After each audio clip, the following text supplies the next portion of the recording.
నమస్తే దోస్తులు, Kashmora season 4 page 3 అయితే మీ ముందుకు తీసుకొని వచ్చేసిన. ముందుగా అమ్మలకు, అక్కలకు, చెల్లెలకు అందరికీ సద్దుల బతుకమ్మ శుభాకాంక్షలు. సో బతుకమ్మల కాడికి పోయి మంచి మంచి కొత్త చీరలు కట్టుకొని మంచిగా బతుకమ్మ ఆడుర్రి. అండ్ బంగారాలు కూడా వేసుకుంటారు. జర జాగ్రత్త, మరి అసలే దొంగలు ఉంటారు మరి.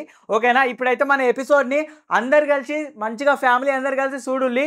సో ఈ బతుకమ్మకి ఇది స్పెషల్ వీడియో అవ్వాలి మీకు. అండ్ నెక్స్ట్ లాస్ట్ పేజ్ ఉన్నదన్నమాట. అది మొత్తం మీకు అర్థం కావాలంటే ఈ పేజ్ మొత్తం ఫస్ట్ నుంచి లాస్ట్ దాకా మొత్తం అందరు కలిసి చూడుల్లి. ఇప్పుడైతే ఈ పేజ్ని మంచిగా ఎంజాయ్ చేయాలి. ఫస్ట్ నుంచి లాస్ట్ దాకా చూసి 24 అవర్స్లో 5K లైక్స్ వచ్చినాయి అనుకో, నేను కూడా మంచిగా పోయి బతుకమ్మ ఆడుకుంటా. ఇప్పుడైతే వీడియో చూడండి. తన శరీరం పాతి పెట్టిన స్థలం బిలాల్ బాయ్కి తెలుసు. వెంటనే బిలాల్ బాయ్ని కలవండి.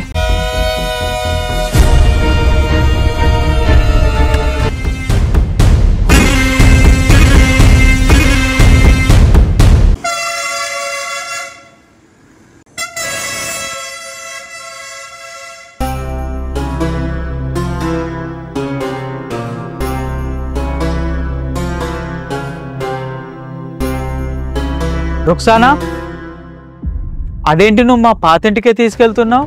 మనం ఈ ఊరు పొలిమేర దాటినప్పుడే బిలాల్ బాయ్కి తెలిసిపోయింది మనం ఈ ఊర్లో ఉన్నామని. కంగారేం పడకు, బిలాల్ బాయ్ ఒక పని మీద ఉన్నాడు. అది అయిపోగానే మనం ఎక్కడున్నామో అక్కడికి వచ్చేస్తాడు. సరే.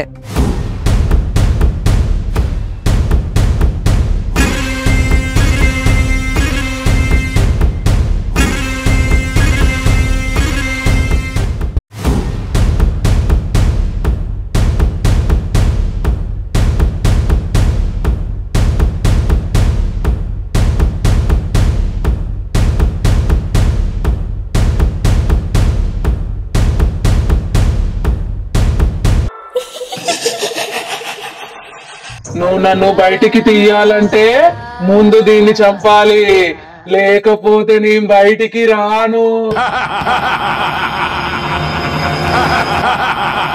నీ భార్య నిన్ను చంపిందని తన మీద పగ తీర్చుకోవడానికి నువ్వు తన శరీరంలోకి ప్రవేశించావు.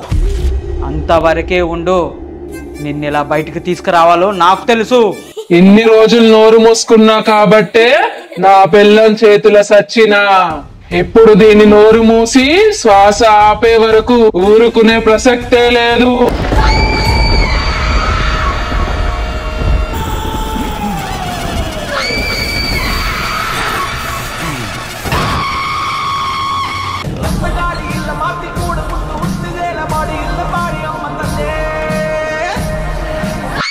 నీ ఆత్మని బయటికి తీసుకురావడం నాకు 2 నిమిషాల పని.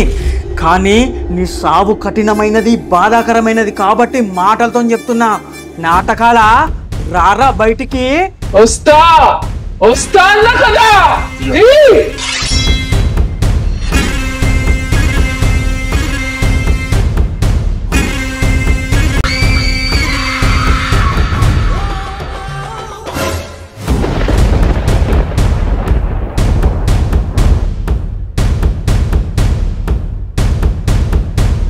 ఇలా నమ్మించి మోసం చేయడం ఎవరి దగ్గర నేర్చుకున్నానో తెలుసా? నువ్వు కాపాడదాం అనుకున్నావే దీని దగ్గరే. నేను చెప్పింది విను. నీ ఆత్మకి శాంతి చేకూరాలంటే నువ్వు ఈ శరీరం నుంచి బయటికి రా. నేను నిన్ను శాంతి మార్గంలోకి తీసుకెళ్తా. లేకపోతే నువ్వు కూడా తనలాగానే తనను చంపితే మీ 2 ఆత్మలు ఎప్పటికీ పవిత్రమైన గాలిలో కలవలేవు. నేను చెప్పింది విను. ఏంటి? పవిత్రమైన గాలిలో కలిసిపోవాలా? నేను ఎప్పటికీ శాంతించలేను. ఎందుకంటే ఇలాంటి అక్రమ సంబంధాలు పెట్టుకున్న ప్రతి ఒక్క ఆడదాన్ని గొంతు కోసి చంపాలి.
పోతావమ్మా?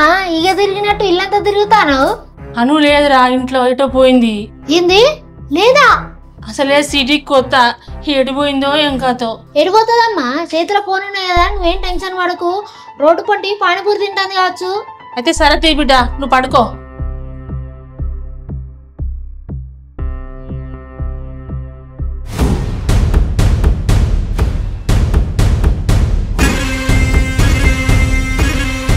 అచ్చం కాశ్మీర్ లాగే ఉన్నారమ్మా మీరు. మీకెలా తెలుసు కాశ్మీర్ అని అలాగుంటదని? నా గురించి ఎందుకులే అమ్మా, ముందు ముందు మీ ఇంటికి వస్తూనే ఉంటా. మీకున్న సమస్య అటువంటిది. మాకేం సమస్యలు లేవు, ఏం మాట్లాడతావు? మీ అన్న కూతురు కాసేపట్లో ఇంటికి వస్తే మీరన్నట్టు సమస్య ఏమీ లేదు. కానీ మీ అన్న కూతురు అనుని దుష్టశక్తి ఆవహించి ఉందమ్మా. ఏంది దుష్టశక్తి? బిడ్డా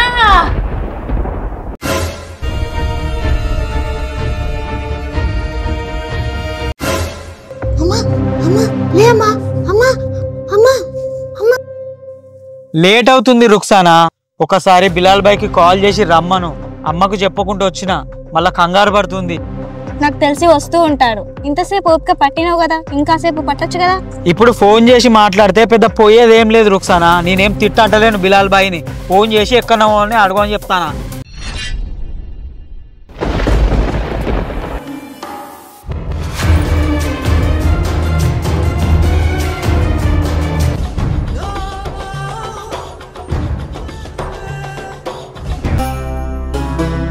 మీ ముగ్గురు చేతికి తాయెత్తు ఉన్నంత వరకు ఏ ప్రతికూల శక్తి నుంచి మీకు ఎలాంటి సమస్య ఉండదు. ఆల్రెడీ సమస్య ఎంటర్ అయింది బిలాల్ బాయ్. వాసుకి మా మామయ్య కూతురు శరీరంలోకి ప్రవేశించింది.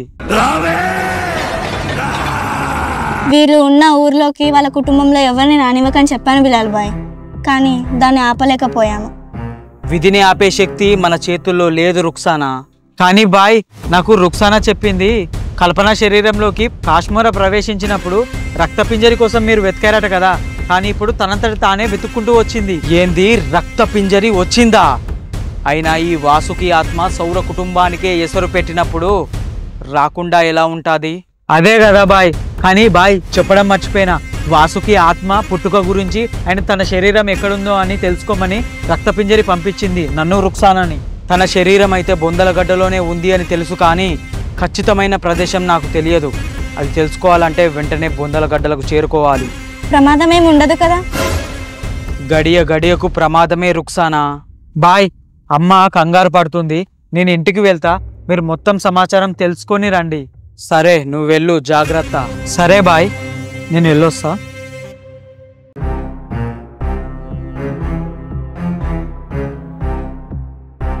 బాయ్, అక్కి వాళ్ళ కుటుంబం ఇప్పుడే కల్పనను కోల్పోయి చాలా బాధలో ఉంది. ఇప్పుడు మీరే ఎట్లా అయినా అనుని రక్షించాలి.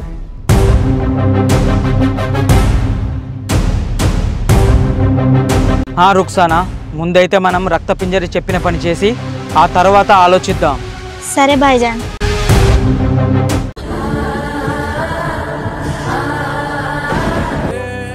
అమ్మా నువ్వు ఏడవకమ్మా, నాకు భయంగా ఉన్నది. ఒకసారి మావయ్య కాల్ చేయరాదమ్మా. ఫోన్ చేసి ఏమని చెప్పారా? నీ బిడ్డకు గాలి దొరికిందని చెప్పనా, ఎక్కడ పోయిందని చెప్పనా? ఈ కర్మ ఏందిరా? ఈ బతుకు బతికి వాళ్ళు సచ్చింది మేలురా. అమ్మా అలాంటి మాటలు మాట్లాడదమ్మా. అమ్మా, ఎందుకు ఏడుస్తున్నావమ్మా? అరే టిల్లు, ఏమైంది? అను కనిపించట్లేదన్నా. కనిపించటం లేదంటే ఎటైనా వెళ్ళిందేమో. భయంకరంగా ఉన్నది నాన్న. నాకు చెప్పింది ఆమె, అను శరీరంలో గాలి సోకిందట బిడ్డ. నాకు కాలు చేయటం ఆడటం లేదు బిడ్డ. మా అన్న తెలితే అన్నదా? అసలే గౌరవంగా పెంచుకున్నాడు బిడ్డను. ఆయనకు తెలియకుండా ఎలా దాయగలమమ్మా? ఆగు, నేనే మావయ్య ఫోన్ చేస్తా.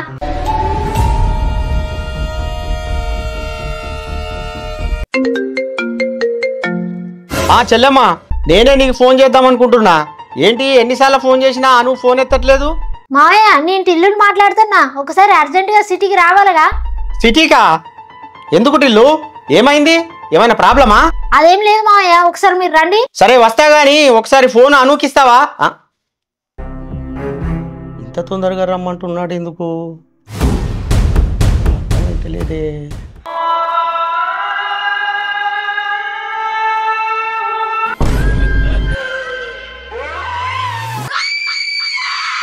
వెళ్ళిపోండి, లేదా దీన్ని ఇప్పుడే చంపేస్తా. బాయ్, తినే అక్కి వాళ్ళ మామయ్య కూతురు అను. నా శరీరం ఎక్కడుందో మీరు తెలుసుకోవాలని ప్రయత్నిస్తే ముందు దీని శవం కళ్ళ చూడాల్సి వస్తది. వాసుకి ఆ అమ్మాయికి ఏం తెలీదు, వదిలేయ్. అవును, ఎవరికి ఏం తెలీదు, అందరూ మంచి వాళ్ళే. నేనే చెడ్డదాన్ని కదా. ఆకాశ్ మోరా బతికున్నప్పుడు కూడా నన్ను ఇలాగే పిచ్చిదాన్ని చేశారు. నాకేం తెలియదు అనుకోకు వాసుకి. సులేమాన్ బాయ్ నాకు అంతా చెప్పాడు. ఆ కాశ్మీర కుటుంబం ఈ ఊరు వల్ల చనిపోయిందేమో, కానీ ఆ ఊరు జనం చంపడానికి ఉసిగొల్పింది మాత్రం నువ్వు చేసిన పాపం ఊరికే పోలేదు వాసుకి. అందుకే కుక్క సాగు చచ్చినావు. చచ్చినాక కూడా నీ ఆత్మకు స్వేచ్ఛ లేకుండా పోయింది. నా ఆత్మకి ఎందుకు స్వేచ్ఛ లేదురా? కాశ్మీర అంశతో పుట్టిన కల్పన ఎప్పుడైతే సచ్చిందో అప్పుడే నా ఆత్మకు స్వేచ్ఛ వచ్చింది. కానీ దాని రక్తాన్ని తాగలేకపోయినా అంతే. నువ్వెప్పుడైతే నా బందీలో ఉన్నప్పుడు కేకలు వేయడం మొదలు పెట్టావో నాకు అప్పుడే తెలుసు ఎప్పటికైనా నా బందీ నుంచి నువ్వు విడుదలైతావని. అందుకే కల్పన చనిపోయిందని నేను నాటకం ఆడాను. బాయ్, కల్పన బతికే ఉందా? అవన్నీ ఇప్పుడు మనకు అనవసరం. అనుని వాసుకి నుంచి మనం కాపాడాలంటే ఇప్పుడు వాసుకి శరీరాన్ని మనం వెతకూడదు. మనం వేరే కోణం నుంచి ఆలోచించాలి. పరిస్థితులు చేయి దాటక ముందుకే ఆ వాసుకిని మనం అంతం చేయాలి. రక్తపింజరియే మన నమ్మకం. కల్పన గురించి మర్చిపో. సమయం వచ్చినప్పుడు ఏం చేయాలనో ఆలోచిద్దాం. అక్కి వాళ్ళ పరిస్థితి ఎలా ఉందో ఏమో, ఒకసారి వెళ్దాం పదా.